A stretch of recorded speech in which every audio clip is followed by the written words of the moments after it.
Hello बच्चों, कैसे हो आप सभी लोग। आप सभी का स्वागत है आपके अपने सिलेक्टिव लर्निंग अड्डा पर। बच्चों, आज हम पढ़ने वाले हैं साइंस। इसमें हम साइंस में लाइट चैप्टर हमारा स्टार्ट हुआ था। फर्स्ट लेक्चर में हमने बात किया था प्रकाश क्या होता है, प्रकाश के गुण क्या हैं। उसमें हमने परावर्तन, अपवर्तन, डिफिनीशन देखे थे। आज हम परावर्तन के कुछ पार्ट्स देखने वाले हैं। परावर्तन कैसे होता है, परावर्तन कैसे होता है।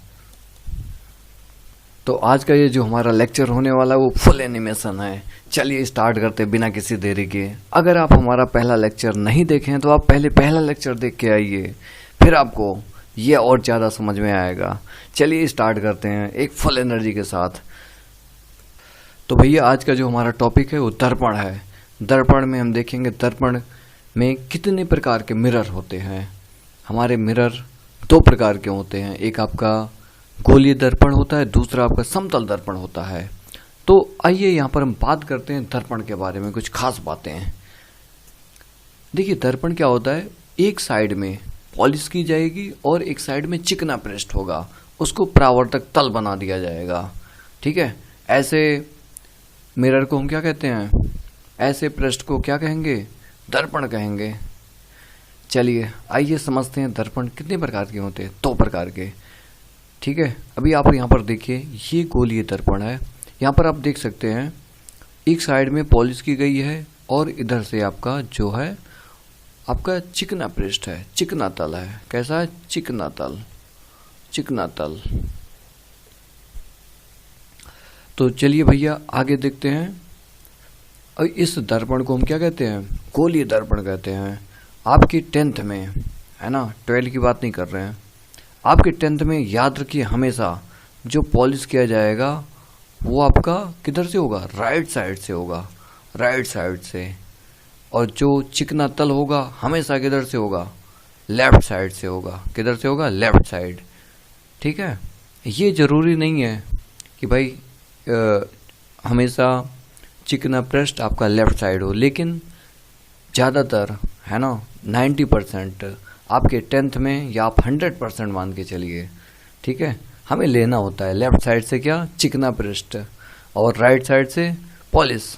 ये बिना सोचे समझे हम ले लेंगे। आप यहाँ पर ध्यान रखिए कि सर इधर से क्यों नहीं ले सकते हैं, ले सकते हैं। ठीक है, लेकिन हम सब लोग ऐसा ही कुछ करेंगे, जो आपका चिकना पृष्ठ होगा वो लेफ्ट साइड से होगा। ठीक है, और आपको एग्जाम में भी ऐसे मिलने वाले हैं, तो आप ऐसे ही करिए। आइए देखते हैं गोलीय दर्पण क्या होता है। ऐसे दर्पण जिनका परावर्तक पृष्ठ गोलीय होता है क्या कहलाते हैं, गोलीय दर्पण कहलाते हैं। अगर गोलीय दर्पण है तो उसके पास एक केंद्र होगा, केंद्र है। अभी आपको हमने बताया जो पॉलिश की जाएगी वो हमेशा किधर से की जाएगी, राइट साइड से की जाएगी, RHS। और आपका जो परावर्तक पृष्ठ होगा वो आपका हमेशा LHS साइड से होगा। ठीक है, अगर बात करें ये जो गोलीय दर्पण होते हैं ये दो प्रकार के होते हैं। कैसे, अगर इनको हम कट कर दें, क्या कर दें, ऐसे बीच से कट कर दें, तो एक पार्ट आपका ऐसा कुछ होने वाला है और दूसरा पार्ट कुछ आपका ऐसे होने वाला है। ठीक है, अच्छा देखो, हर दर्पण के पास अपना क्या होगा, एक केंद्र होगा भैया, एक क्या होगा, केंद्र होगा। ठीक है, लेफ्ट साइड वाले दर्पण को काट करके अगर हम इसको यहाँ पर रख दें और राइट साइड वाले दर्पण को यहाँ पर रख दें, तो आप यहाँ पर देखिए इसका जो चिकना पृष्ठ है ना, ये बाहर की तरफ है, इसका जो चिकना पृष्ठ है वो अंदर की तरफ है। तो इनका नाम कैसे हम लिखेंगे, आइए उनके बारे में समझते हैं।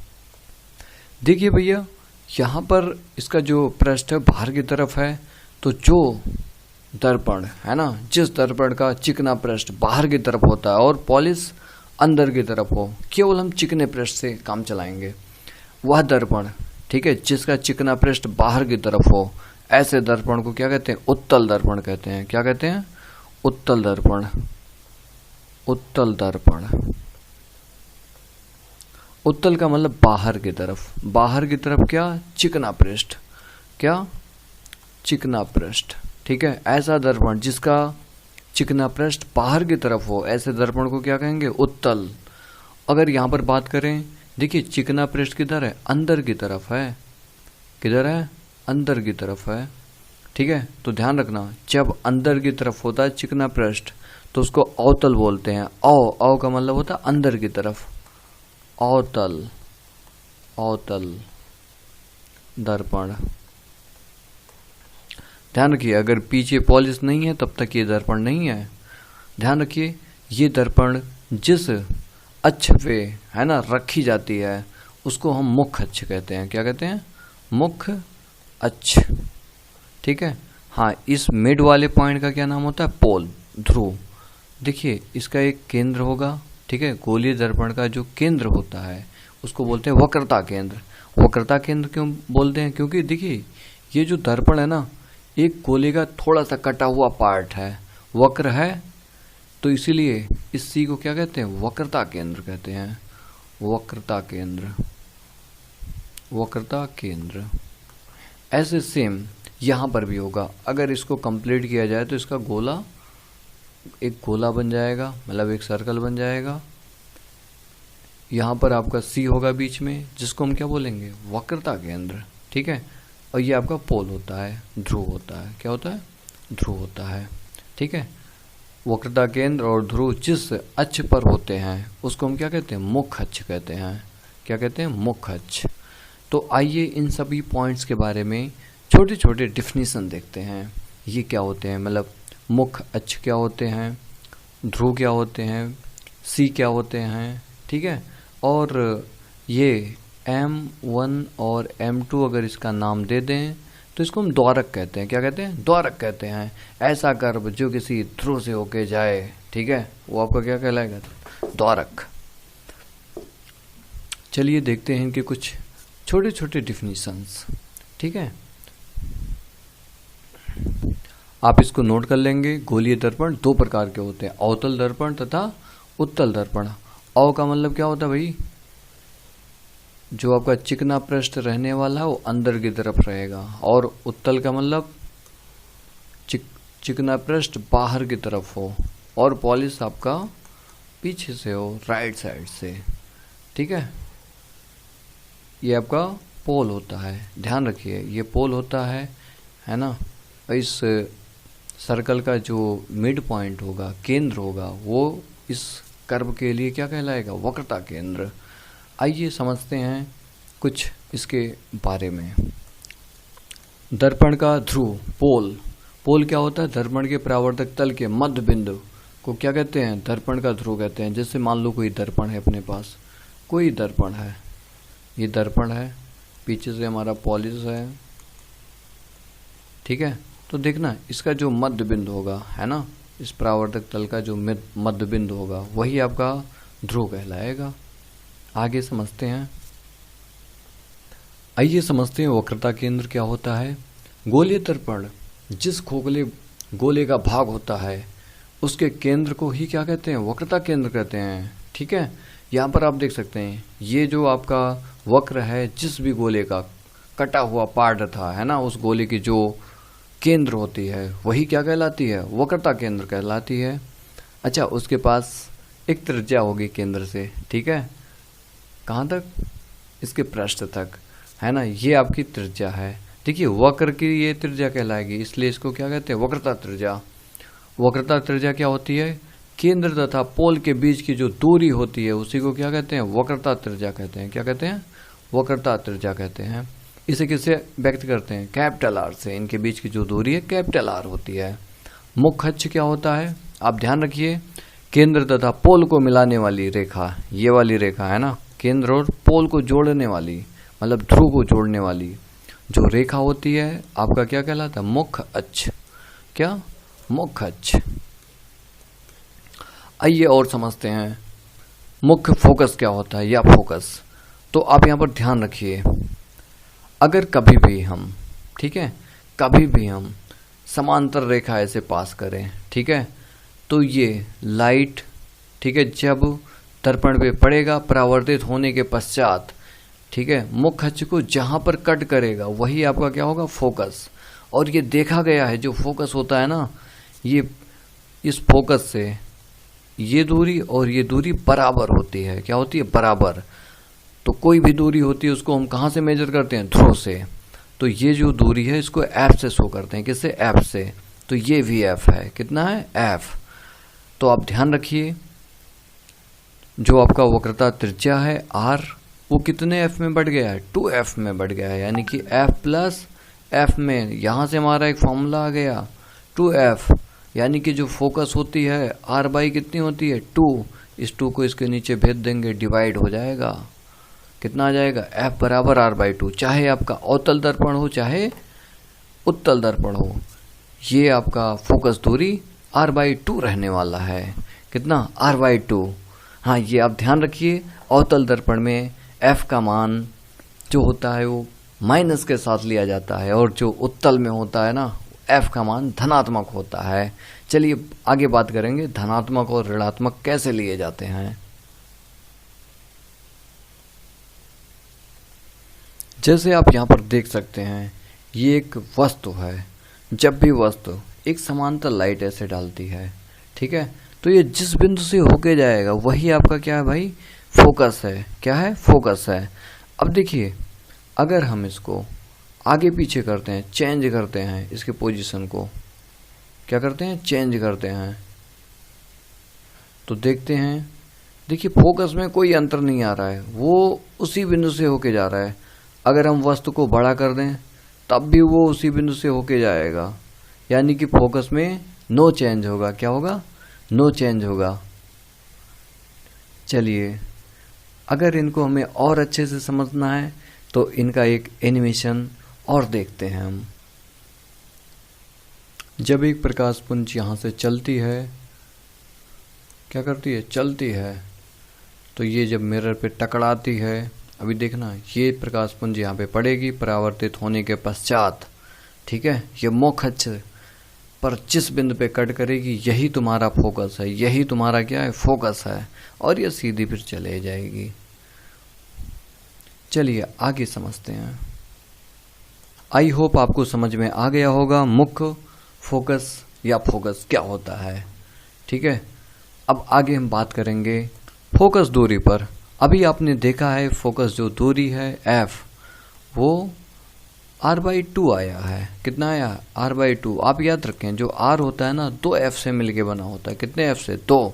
तो f प्लस f कितने हुए? 2f बराबर r।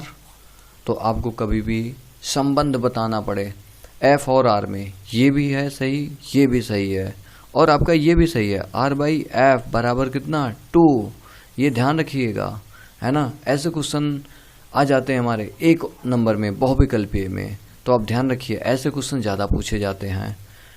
चलिए इसी पर हम न्यूमेरिकल आगे करेंगे अगले वीडियो में। इस वीडियो में हम केवल इनके बेसिक्स को समझेंगे। प्रतिबिंब बनाने के नियम, गोलीय दर्पण में प्रतिबिंब बनाने के नियम।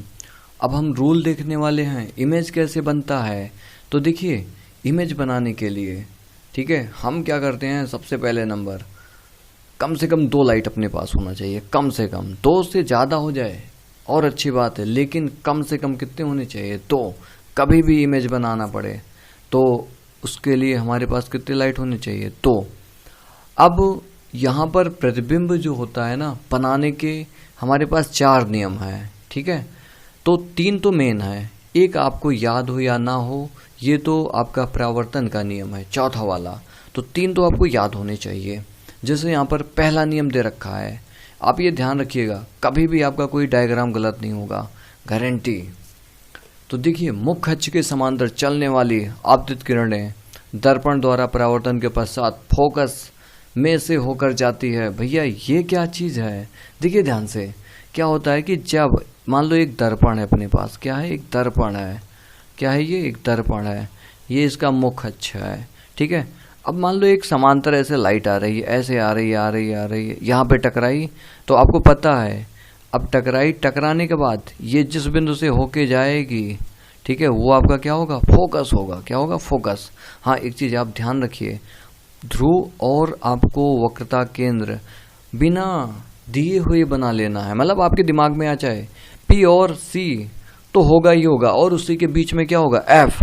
तो आप ध्यान रखिए, है ना, ये हम कैसे बनाते हैं और आप कैसे बनाएंगे, सेम मेथड है। इनके बीच की दूरी और इनके बीच की दूरी बराबर होनी चाहिए। क्या होनी चाहिए, बराबर। ठीक है, आपको बिना सोचे समझे बना लेना है। एक समांतर किरण डाला, ये जाएगा तो किससे होके जाएगा, फोकस से। ये पहला नियम है, आप ध्यान रखिए। जब समांतर आएगी मुख्य अक्ष से, प्रिंसिपल एक्सिस, इसको इंग्लिश में क्या कहते हैं, प्रिंसिपल एक्सिस। जब कोई लाइट प्रिंसिपल एक्सिस के समांतर आती है, दर्पण पे पड़ती है, परावर्तन के पश्चात, है ना, वो किससे होके जाती है, फोकस से होके जाती है। ठीक है, तो ये तो आपको दिखेगा किसमें, अवतल में दिख रहा है, फोकस से होके जाती है। लेकिन एक जगह आपको प्रतीत होने वाला है, किस में प्रतीत होगा, उत्तल दर्पण में। क्यों, क्योंकि आप देख सकते हैं उत्तल दर्पण में इसलिए प्रतीत होगा कि भैया ये पीछे से पॉलिश होता है। जब आप लाइट डालेंगे ना, तो ये जो लाइट आई है ना, वो ऐसे चली जाएगी, ऐसे चली जाएगी। अब इधर तो जाने वाली है नहीं, इसका फोकस यहाँ पे कहीं है, एफ, इसका सी ये है। तो अगर आप यहाँ पर खड़े हैं, यहाँ पर आप खड़े हैं, तो ये जो लाइट है ना, आपको प्रतीत होगी कि काश ये लाइट कहाँ से आ रही है, फोकस से आ रही है। कहाँ से आ रही है, फोकस से। ध्यान रखना, जब जब आपको प्रतीत हो, ऐसा आभास हो, तो उसका इमेज जो होगा कैसा होगा, आभासी होगा। कैसा होगा, आभासी होगा। और जब आभासी इमेज बनता है, क्या होता है, जब आभासी इमेज बनता है, ठीक है, तब हमेशा आपका वस्तु का जो इमेज होता है सीधा होता है। कैसा होता है, सीधा।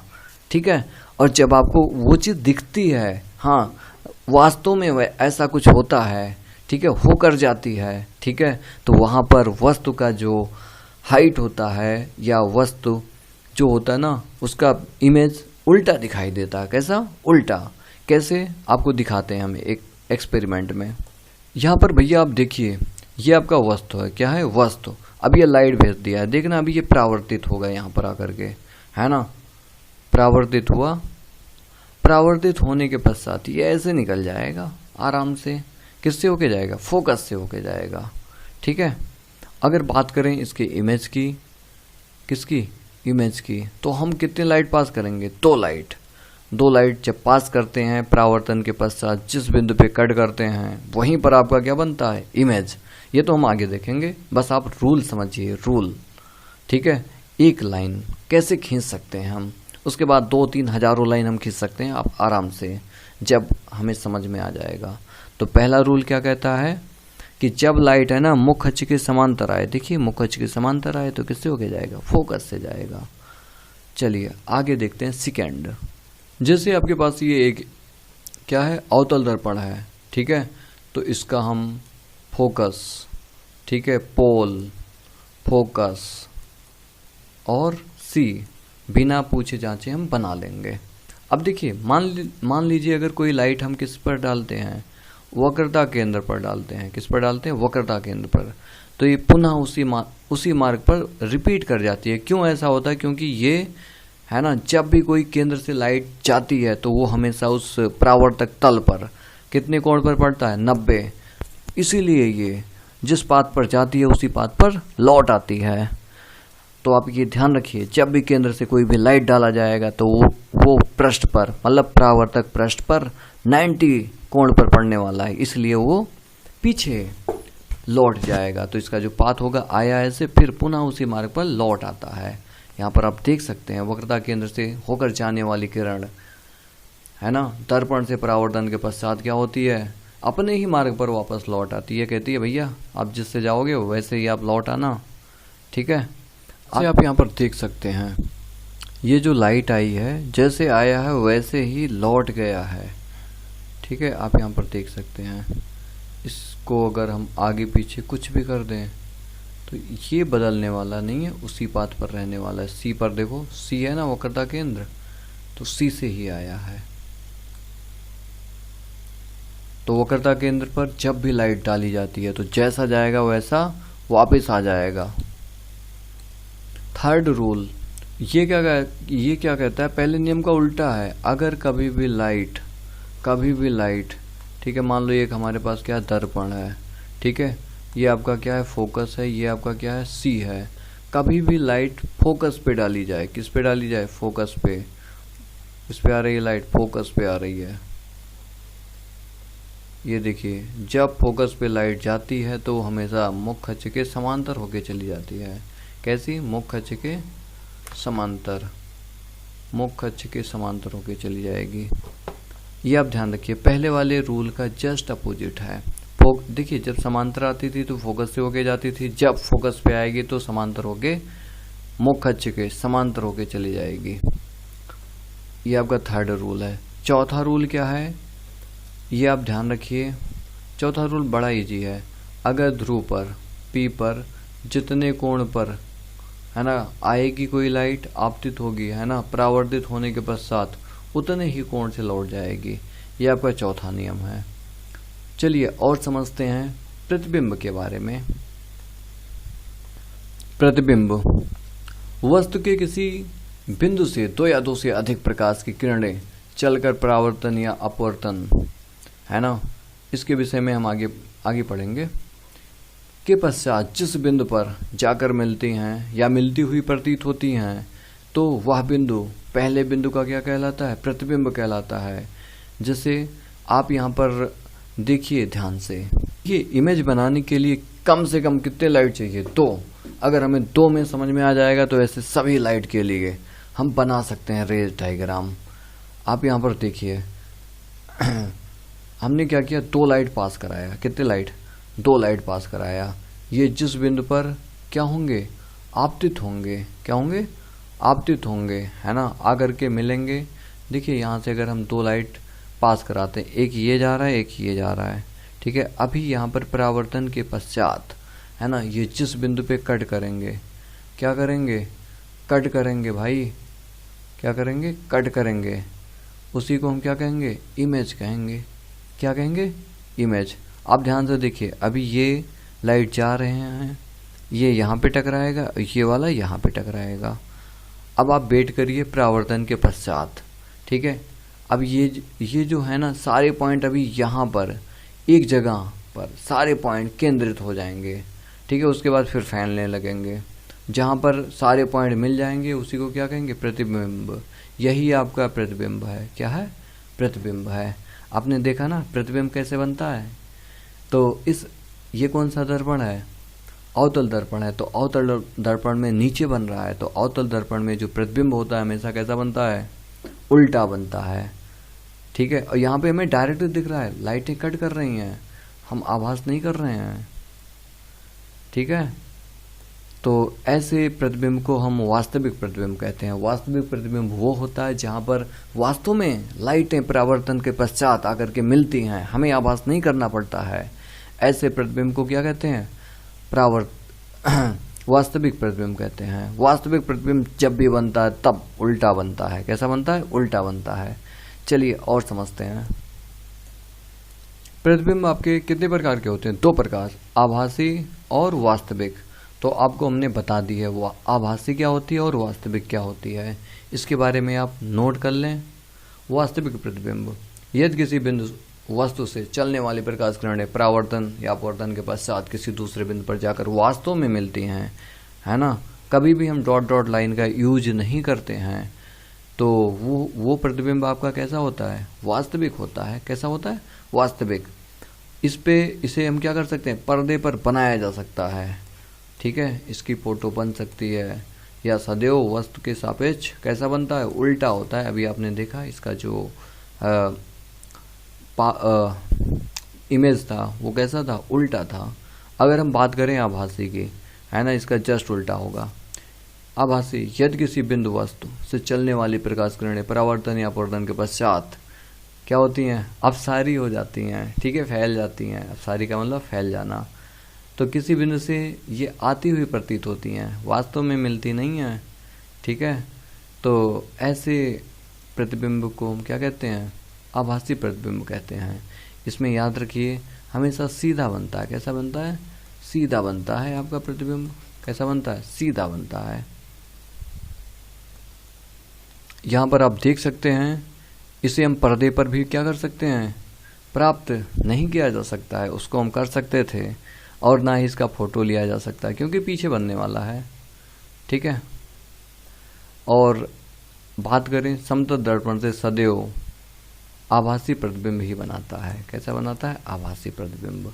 ठीक है, अगर आपको यहाँ तक वीडियो समझ में आया हो तो आप हमारे वीडियो को लाइक करें, शेयर करें और कमेंट करना ना भूलें। आपको क्या इसमें अच्छा लगा और क्या अच्छा नहीं लगा, ज़रूर आप मुझे कमेंट में बताएं। चलिए, आपका बहुत बहुत धन्यवाद इस वीडियो को देखने के लिए।